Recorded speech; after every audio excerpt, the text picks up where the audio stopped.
Bismillah. Assalamualaikum warahmatullahi wabarakatuh. Innal hamdalillah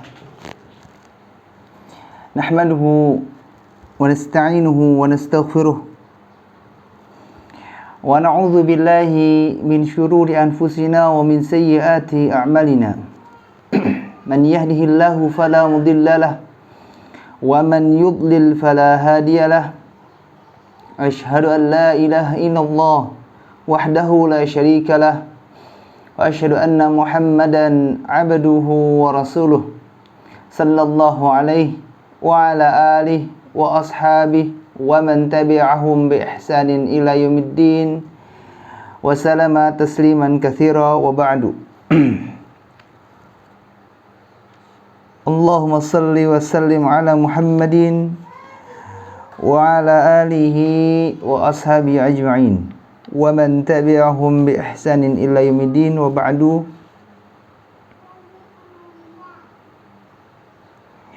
Pada para pemirsa Akhyar TV dimanapun berada, kita kembali lanjutkan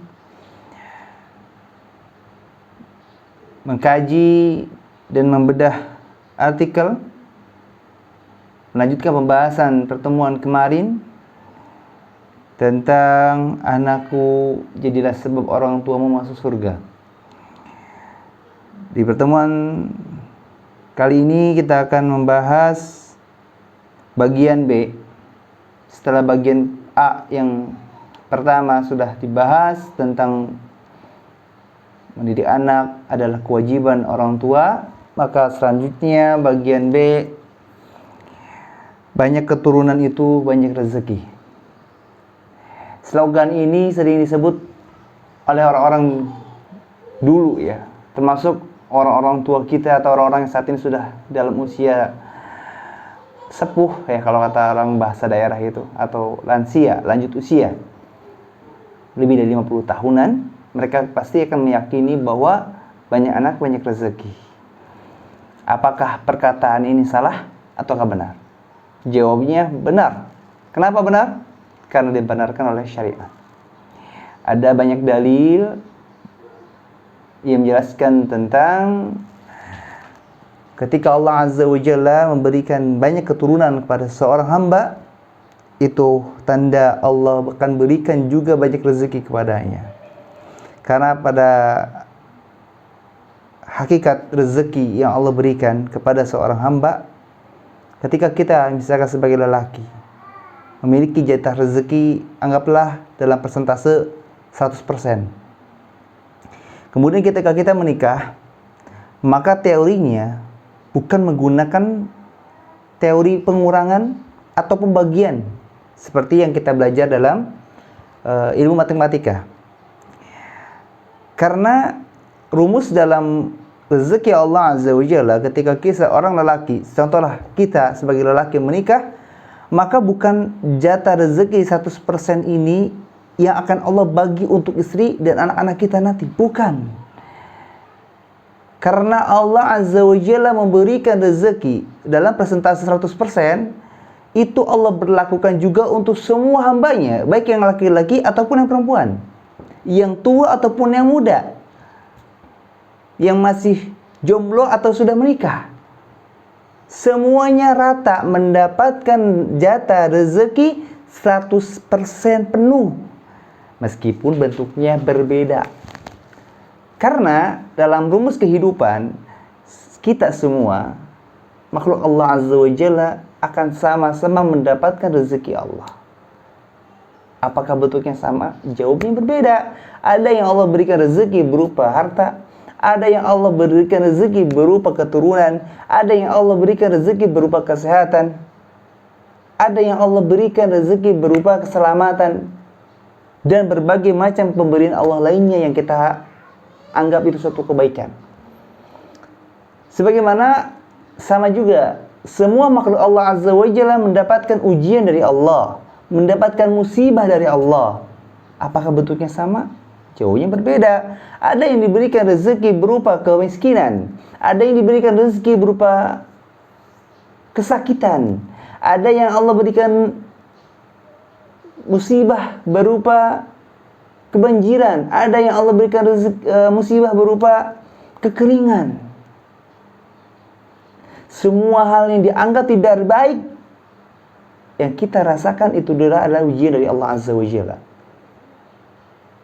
Itu salah satu bentuk dan bukti Allah itu maha adil, membagi rata semua nikmatnya.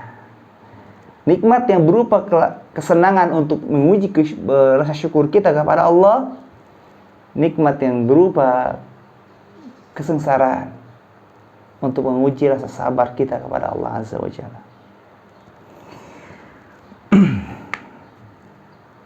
Baik, masuk pada pembahasan.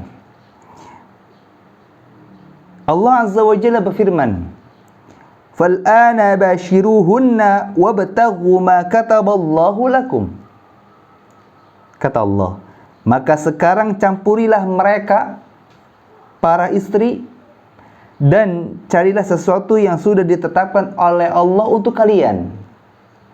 Surah Al-Baqarah ayat 157.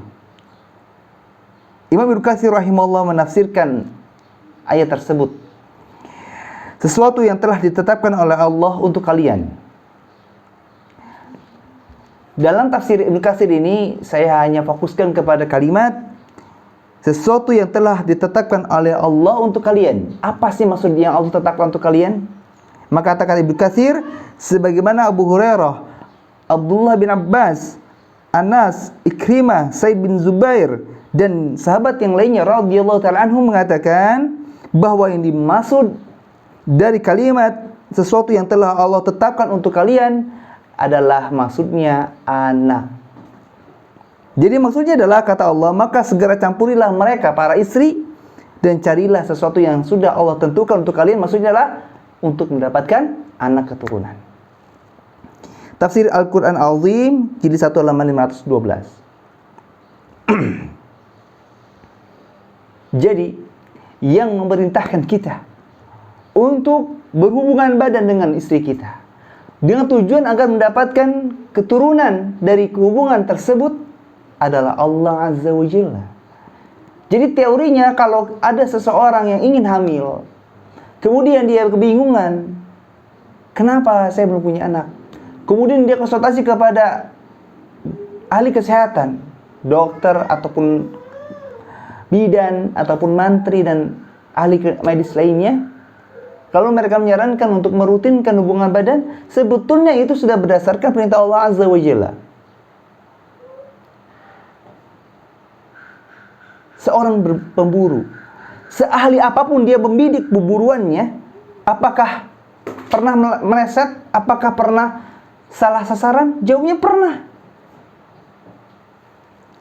Yang dibidik dengan mata saja, yang kita bisa lihat langsung sasarannya, kadang meleset. Apalagi ini bidikan yang tidak terlihat oleh mata. Allah yang mengarahkan. Jadi kalau kita berharap dengan hubungan badan kita dengan istri kita untuk mendapatkan keturunan, ternyata qadarullah di hubungan pertama, kedua, ketiga, 4, 5, 10, 100, 101, 102, 200 dan seterusnya, ternyata qadarullah wa masyafa'al belum memiliki keturunan, belum menghasilkan keturunan dari hubungan badan tersebut atau berjima tersebut, maka bersabar terus. Jangan kalah dengan slogan minuman ale-ale. Kita aja kadang dibuat penasaran. Kalau minum dulu ya di zaman tahun 2000-an, kalau kita beli minuman ale-ale atau minuman-minuman misalnya, lalu kita gosok-gosok tuh di bagian kemasan gelas minumannya, di bagian atasnya ada kan gosok di sini. Kita gosok berharap muncul tulisan dapat Rp 1000 gitu kan. Tapi ternyata yang muncul apa? Huruf C, O, B, A, L, A, G, I. Coba lagi. Apa yang kita lakukan? Putus asa, tidak mau beli lagi? Jawabnya kita akan beli lagi. Penasaran. Makan ciki, makan coklat. Ya dulu kan zaman 2000-an itu banyak tuh produk-produk makanan yang berlomba-lomba memberikan fasilitas hadiah yang mungkin kalau 10 produk yang dapat hadiah 1 atau 2 gitu kan. Tapi kita dapat penasaran terus, coba nagih. Kenapa untuk masalah anak yang manfaatnya lebih besar daripada hadiah 1.000 rupiah, hadiah 2.000 rupiah, kita malah tidak sesemangat, tidak sepenasaran, tidak seantusias mendapatkan hadiah dari makanan, minuman yang kita harapkan. Tentu anak yang manfaatnya jauh lebih besar dari itu harus membuat kita lebih penasaran, antusias dalam mencari sesuatu yang kita harapkan, yaitu berupa anak dari hubungan badan dengan kita dengan pasangan halal kita. Makanya ini sesuai dengan sabda Nabi Muhammad SAW. Selanjutnya kata Nabi Muhammad, tazawwajul wadud al-walud fa inni mukathirun bikumul umam. Kata Nabi, nikahilah oleh kalian wanita yang memiliki rasa cinta dan dia subur, karena aku akan berbangga dengan banyaknya jumlah kalian terhadap umat-umat yang lain. Kata Nabi apa? Nikahilah wanita yang memiliki rasa cinta dan dia dalam keadaan subur. Kenapa harus subur? Karena itu akan menjadi sebab kita bisa mendapatkan karunia Allah berupa anak dari hubungan badan kita dengannya. Banyak kisah-kisah yang saya dapati di sekitar, ataupun yang saya dengar atau yang saya lihat tentang adanya suami istri yang sudah lama berhubungan badan dalam pernikahannya, tapi sudah bertahun-tahun tidak memiliki keturunan. Tapi sebetulnya itu berbicara tempo saja, berbicara waktu. Yang penting kita mau bersabar. Kalau kata orang Sunda, teleken, terus konsisten, antusias. Ada salah satu kisah yang saya kenal. Dia menikah sudah lama, kurang lebih sudah hampir 8-9 tahun. Ternyata qadarullah wa ma syaa fa'al, belum mendapatkan keturunan. Tapi tahun 9 tahun pernikahannya, 8 tahun mereka bersabar gitu kan. Di tahun ke-9 kalau tidak salah dia dikaruniai seorang anak. Dan kita harus tahu, di balik sebuah kesulitan, di balik satu kesulitan, Allah gantikan dengan 2 kemudahan. Apa kata Allah dalam surat Al-Insyirah?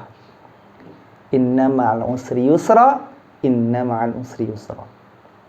Ya, teman-teman bisa membaca tulisan saya tentang dengan judulnya Belajar Bersyukur. Di situ saya jelaskan tentang sedikit penjelasan dari ayat Al-Insyirah, fa inna ma'al usri yusra, inna ma'al usri yusra.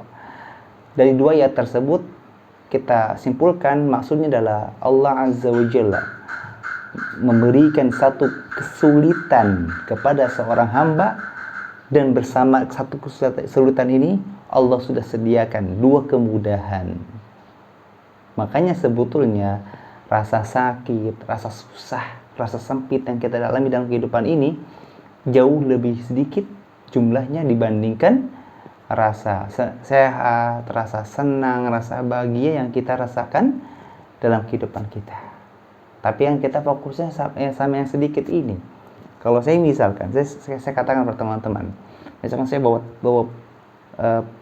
pulpen, saya lingkari pulpen ini di tangan saya. Kalau saya perintahkan teman-teman untuk melihat apa yang ada dalam tangan saya, warna apa yang ada dalam tangan saya, jawab apa teman-teman? Pasti akan bilang warnanya ada warna hitam titik di tangan sini. Kenapa fokusnya ke warna ini? Karena terkadang yang sedikit ini akan menjadi fokus kita. Padahal warna putihnya jauh lebih banyak daripada warna hitam pulpen yang saya lingkari di tangan saya ini. Sama. Terkadang hal ini yang perlu kita sadarkan, bahwa yang Allah harapkan dari seorang hamba apa? Antara syukur dan sabar. Ketika diberikan anak adalah untuk kita mau bersyukur atau tidak. Bisa menjadikan anak-anak yang diberikan oleh Allah ini sebagai pacuan kita untuk beribadah kepadanya, semangat untuk beribadah kepadanya, antusias dalam beribadah kepadanya ataukah tidak. Sebaliknya ketika yang belum diberikan keturunan, Allah pengen lihat kita sabar atau tidak. Memang mungkin perasaan orang-orang yang ingin menikah anak sedangkan dia tidak dikaruniai dalam hubungan suami istri yang cukup lama, merasakan kesedihan, kegalauan dan semisalnya. Tapi yakinlah, ujian kita tidak seberat ujiannya para nabi dan rasul. Karena Allah Maha Adil. Bukti salah satunya adalah Allah berikan ujian kepada seorang hamba tergantung kadar keimanannya. Kita lihat Nabi Ibrahim alaihissalam diberikan anak ketika usia berapa? Usia lebih dari 80 tahun. Kita yang baru usia 20, 30, 40, 50, 60 paling merasa orang yang paling hina ketika tidak memiliki keturunan, merasa orang yang paling berpenyakit ketika tidak memiliki keturunan. Kalau saja tidak memiliki keturunan adalah bukti kehinaan, gak mungkin Allah jadikan Aisyah adalah salah satu istri Nabi yang tidak memiliki keturunan. Aisyah, apakah punya keturunan? Tidak. Apakah membuat Aisyah menjadi wanita yang hina? Tidak. Justru Aisyah menjadi orang yang mulia, sahabiah yang mulia, salah satu istri dari hambanya yang mulia. Itu menjadi istri dari Rasulullah Sallallahu Alaihi Wasallam. Jangan terlalu baper. Mungkin ketika kita tidak memiliki keturunan, Allah melihat kita belum mampu dari segi ilmu agama yang kita bisa ajarkan kepadanya, atau kita dianggap belum mampu dari segi finansial untuk memenuhi kebutuhan secara duniawinya. Banyak kemungkinan yang Allah lihat yang kita mungkin tidak sadari. Ada salah satu artikel saya yang berjudul Ketika Buah Hati Belum Dimiliki. Teman-teman mungkin bisa baca artikel tersebut sebagai obat dari kegelisahan ketika belum memiliki anak. Kembali kepada pembahasan bahwa belum memiliki keturunan, sekali lagi, adalah bentuk cara Allah menguji kadar keimanan kita tentang sabar kepadanya, bukan untuk menghinakan kita. Hadis yang diriwayatkan tadi yang saya bacakan adalah riwayat Abu Dawud nomor hadis 2052. Jadi coba kita menikah dengan wanita yang subur. Lalu bagaimana kalau kita mendapati wanita tersebut divonis memiliki penyakit kista atau penyakit yang semisalnya yang menunjukkan bahwa sulit untuk hamil? Jawabnya, kalau memang agamanya baik dan memang masih ada kemungkinan untuk bisa diobati, masalah. Bahkan ada juga salah satu kawan saya, ya, semoga Allah berkahi kehidupan keluarga mereka. Dia tahu calon istrinya waktu itu memiliki penyakit kista. Tapi dengan berbagai macam antusiasnya dia berani menikahinya. Tapi subhanallah, Allah balas kepercayaannya terhadap janji Allah, keimanannya kepada Allah, dengan apa? Ketika setelah menikah dia bisa langsung memiliki keturunan. Ingat teman-teman, yang menentukan sehat atau sakit seseorang bukan dokter, tapi Allah Azza wa Jalla. Kita dan mereka para medis tugasnya hanya menganalisa, memeriksa sesuai ilmu medis. Ada salah satu contoh dokter yang perlu dan sangat layak dicontoh oleh dokter-dokter lain. Ada satu dokter di daerah Jabodetabek, dia dokter kandungan. Ada seorang kawan dia periksa, kemudian setelah diperiksa, dia meskipun dia laki-laki, ketika memeriksa pasien perempuan oleh bidan ya, jadi dokter hanya menganalisa, memerintah, ngasih instruksi, kemudian dia memantau dari monitor tentang keadaan perut si ibu tersebut. Ketika sudah periksa selesai, biasalah pertanyaan umum ditanyakan kepada dokter, dok, kira-kira kapan janin dalam kandungan saya bisa lahir? Umumnya dokter akan menjawab, oh HPL-nya bulan sekian, tanggal sekian, sekitar jam sekian. Ada sebagian yang lebih detail dari itu. Informasi disampaikan kepada pasiennya. Tapi ada jawaban yang sangat cerdas yang disampaikan oleh dokter tersebut kepada pasiennya. Dia jawab, maaf Bu, saya bukan Allah yang bisa mengetahui kapan anak ibu lahir, kapan anak ibu bisa keluar dari janin perut ibu tersebut. Saya hanya bisa memeriksa kesehatan, alhamdulillah bayinya dalam keadaan sehat secara medis. Adapun kapan lahirnya saya tidak tahu. Kalau perhitungan bulan 9-nya jatuh di bulan sekian, tapi saya tidak bisa memastikan tanggal berapanya. Dia memasrahkan kepada Allah, menanamkan kepada pasiennya bahwa lahirnya bayi atau tidak lahirnya bayi, misalkan karena keguguran misalnya, itu kena dari Allah Azza wa Jalla. Inilah perlunya keimanan dalam kehidupan. Apapun profesinya, kalau iman sudah dimiliki, insya Allah profesinya tersebut akan menjadi sebab orang-orang tersebut mendapatkan kebaikan, kebahagiaan dalam profesinya tersebut.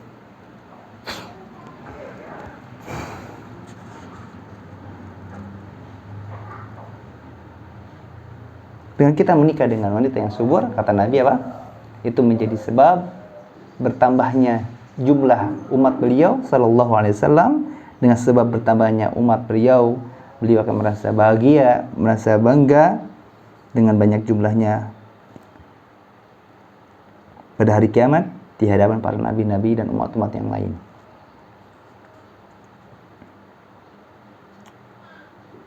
Dan salah satu faedah selanjutnya, selain tentang banyak anak banyak rezeki, selain banyaknya anak adalah menjadi sebab umat Nabi Muhammad bertambah, ternyata ada faedah lain dari banyaknya keturunan yang kita miliki.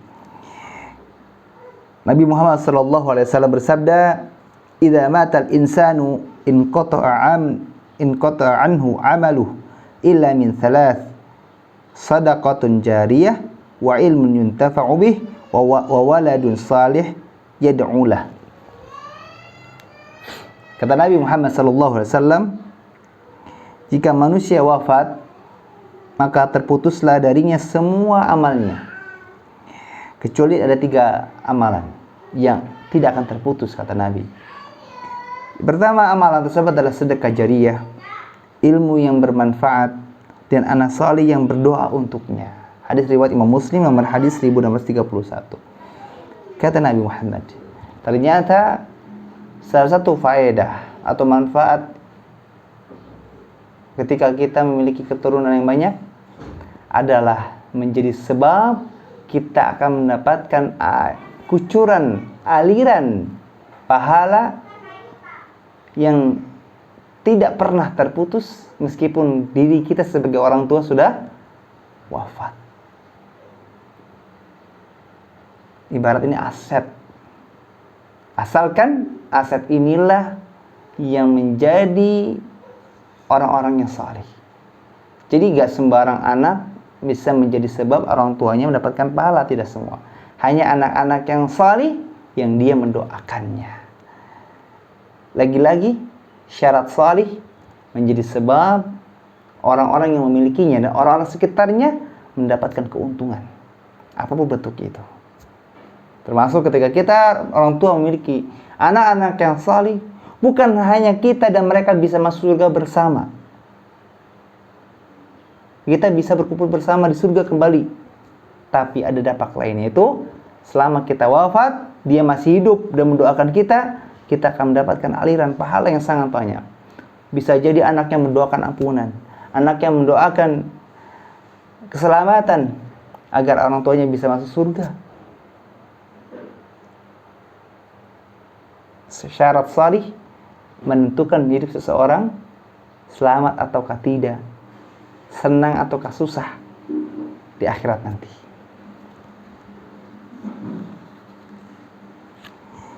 Kita harus tahu bahwa anak adalah anugerah. Kehadiran mereka adalah nikmat. Anak dan keturunan dapat mendatangkan banyak kebaikan dan dalam kehidupan rumah tangga. Anak keturunan ibarat tali pengikat yang dapat menguatkan hubungan antara suami istri. Dan hal tersebut dapat menjadi sebab terciptanya keharmonisan dalam rumah tangga. Anak adalah anugerah, pemberian dari Allah. Dan kehadiran anak-anak adalah nikmat. Apa bentuk nikmatnya? Karena kita ketika mendapatkan keturunan dari Allah, baik itu laki-laki atau perempuan, kita bahkan banyak mendapatkan manfaat. Manfaat pahala, manfaat dimudahkannya kehidupan kita. Logisnya ketika nanti kita dalam keadaan kita lanjut usia, kita sudah tidak bisa melakukan aktivitas secara normal. Siapa yang akan memungkinkan untuk membantu kita dalam beraktivitas? Siapa yang akan menjadi sebab kita terbantu dalam keadaan sakit? Anak-anak kita. Makanya saya pernah menyampaikan, mungkin ketika kita mengharapkan anak laki-laki yang kita miliki, tapi Allah berikan anak perempuan, jangan salahkan Allah. Karena bisa jadi di usia kita ketika sepuh, ketika lanjut usia, sudah tidak bisa beraktivitas secara normal. Anak-anak perempuan inilah yang akan membantu istri kita dalam menyediakan makanan untuk kita. Yang akan membantu istri kita dalam membereskan rumah tangga kita. Atau sebaliknya.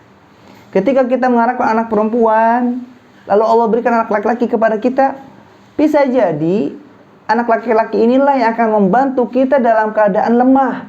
Ketika kita mau berobat, yang mengurusi persyaratan. Misalkan contoh, bagi seorang pekerja yang ingin mendapatkan dana kesehatan dari pemerintah, harus ada yang ngurusin gitu kan. Datang ke instansi tersebut, minta surat pernyataan sakit dan semisalnya, atau membooking rumah sakit, atau mencari rumah sakit yang bisa didatangi. Anak perempuan belum tentu bisa seperti itu, gelombangnya lebih terbatas. Tapi laki-laki dia bisa dengan cekatan. Mungkin dia akan membopong kita ketika kita dalam keadaan lemah, tidak bisa bangun. Dia akan menuntun kita ke masjid misalkan, atau dia akan memandikan kita nanti ketika kita sudah menjadi mayit.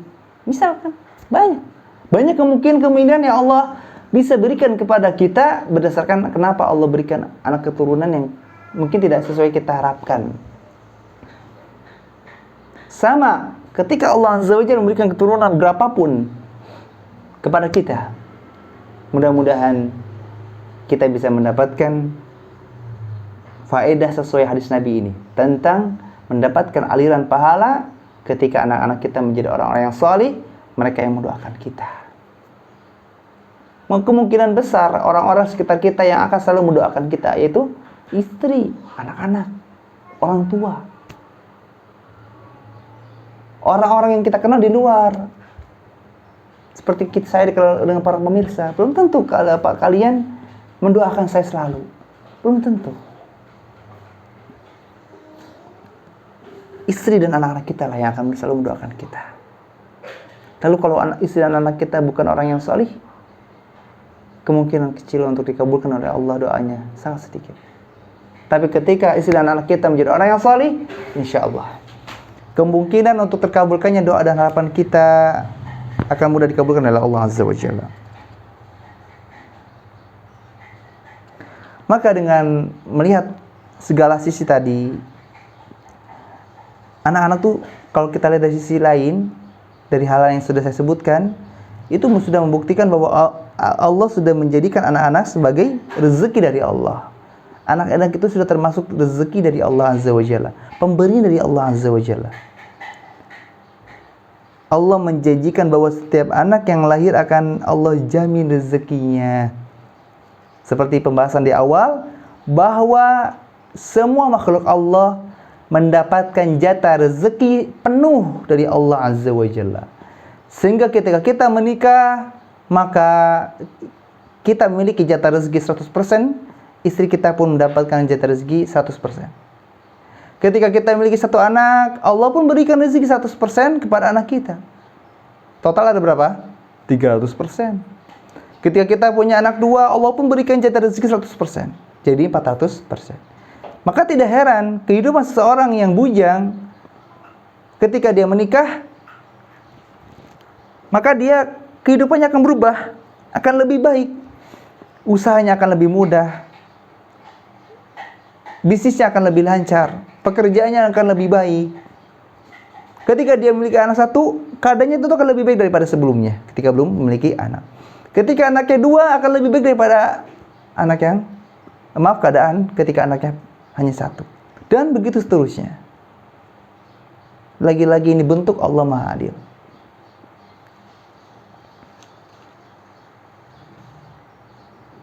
Jadi, ketika kita sudah meyakini semua makhluk Allah memiliki jatah rezeki yang sama seperti kita, meskipun bentuknya berbeda, jangan lagi ada ketakutan memiliki banyak anak. Jangan lagi ada kekhawatiran ketika banyak keturunan. Karena Allah sudah menjamin rezeki kita dan juga menjamin rezeki anak keturunan kita. Yang menjamin rezeki mereka, anak-anak kita, bukan kita, tapi Allah Azza wa Jalla. Makanya jangan ada kalimat yang kita munculkan semakna dengan kalimat, kalau saya nggak bekerja, saya nggak bisa kasih makan anak-anak saya.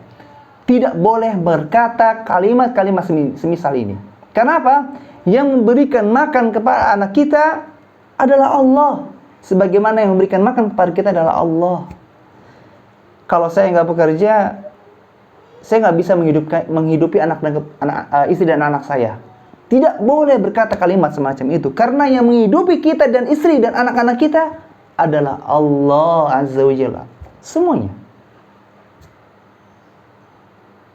Kalau Allah tidak berikan kemudahan untuk kita, tidak berikan rezeki kepada kita, kita kerja berapa jam, kita dagang apapun, gak akan bisa mencukupi kebutuhan tersebut. Makan akan selalu kurang, badan selalu sakit, hidup selalu ribut di dalam rumah tangga.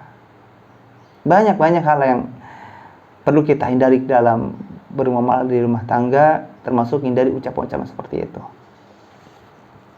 Sekali lagi, yang menghidupi kita dan anak-anak kita, keluarga kita, adalah Allah Azza wa Jalla. Tugas kita di dunia ini adalah selalu berusaha untuk tetap bekerja meskipun bukan pekerja tetap.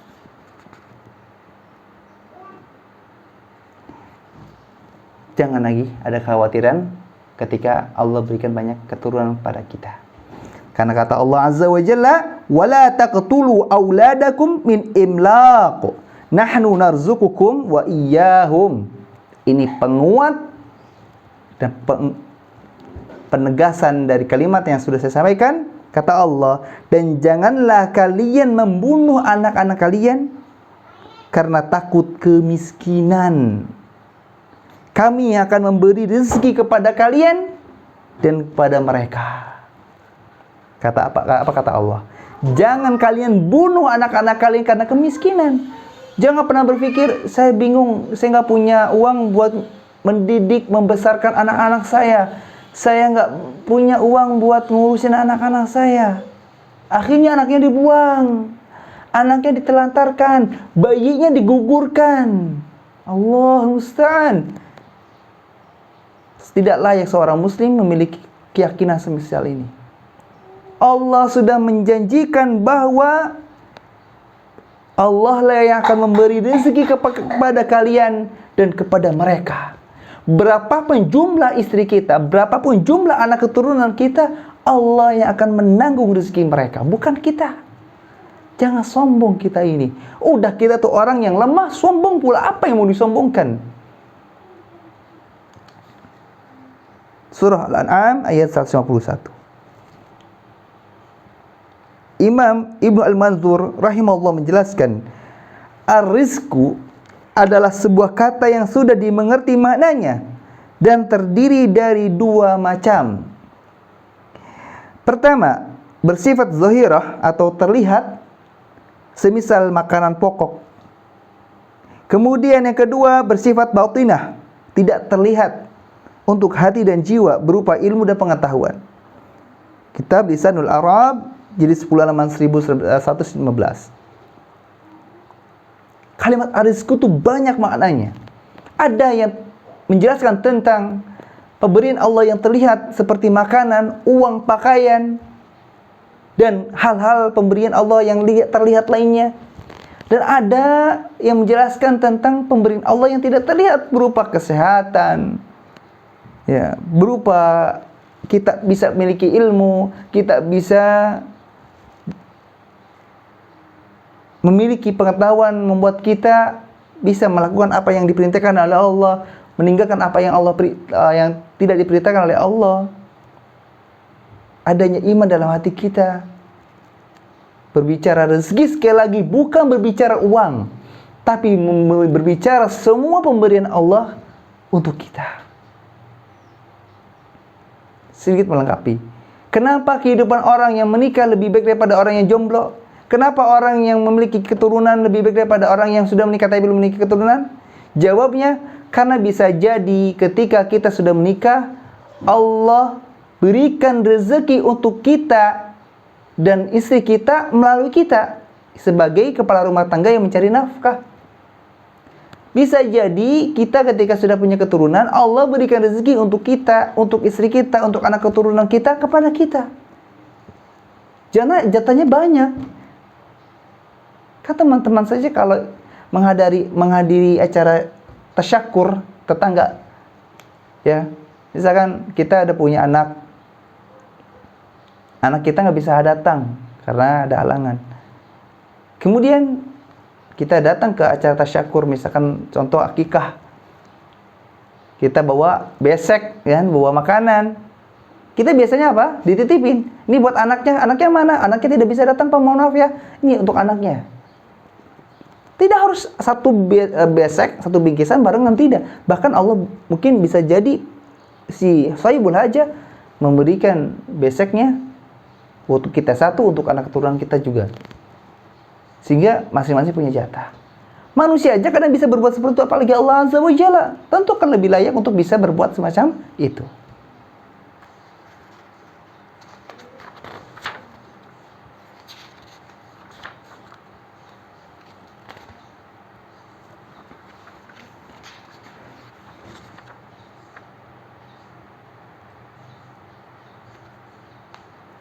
Insyaallah penjelasan selanjutnya kita akan lanjutkan di pertemuan selanjutnya.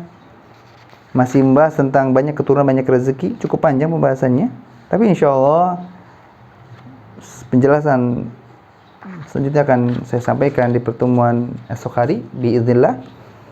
Semoga ilmu yang kita sudah pelajari bisa menjadi sebab bertambahnya keimanan kita dan bertambahnya amal kita, dan semoga Allah Azza wa Jalla menghilangkan keraguan dalam hati kita tentang banyaknya anak. Bukan menyusahkan kita, tapi bahkan bisa memudahkan kita. Apakah tidak indah ketika memiliki keturunan semuanya dari anak-anak yang salih, menjadi penghafal Al-Quran, penghafal hadis?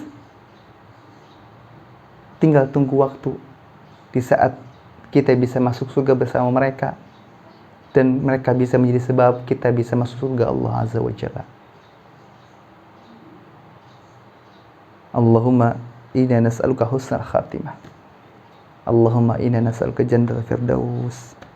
Ya, semoga Allah wafatkan kita dalam keadaan husnul khatimah, dan semoga Allah masukkan kita ke dalam surga firdausnya. Amin.